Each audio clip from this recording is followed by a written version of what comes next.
Hi guys, welcome to Jerry Mas Vlog, Jerry's Manika Vlog. Ito, masarap na pagkain guys. Meron akong tilapia ngayon guys. Hinarbis niya yan guys, dun sa ilog. Sa ilog yan guys. Ayan, pero masarap. Guys, imagine yung kompleto. lasa. Paki-imagine po ng lasa. Meron pang sampalok, ayan.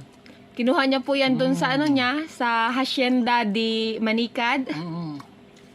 Everyday po siya doon nagnanakaw. Hindi ko nina. Sa sarili niyang hacienda. Pinamana sa akin yun eh.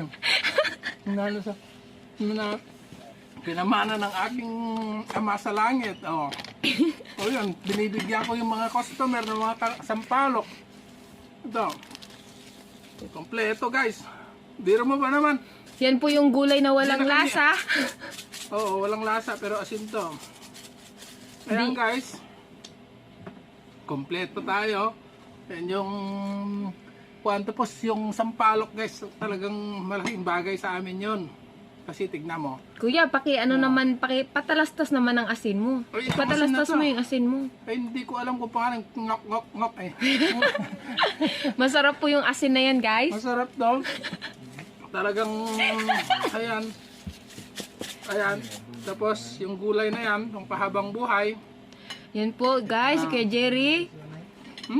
Sinusubo niya ang kanyang kamay, hindi gulay. Pero ang laki ng tilapia guys. Sarap ng tilapia. Yung tilapia niya po, guys, Talagang latang masarap. yung tilapia niya po, guys, Ayan, guys, lasang ilog. Hindi, sarap talaga. Parang lasa ng Rizal. Lasang ilog po yan, guys. Maniwala kayo sa akin. Natikman ko. Ang sarap nga. Natitiknan niyo po yung lasa ng ng mga lumot-lumot sa ilog. Ganyan po yung lasa. Lumot ang kakain nito yun. Kaya po Pero ang masarap. sarap talaga, Tapos po mataba po ang kanyang tilapia. Taba talaga. Sobrang.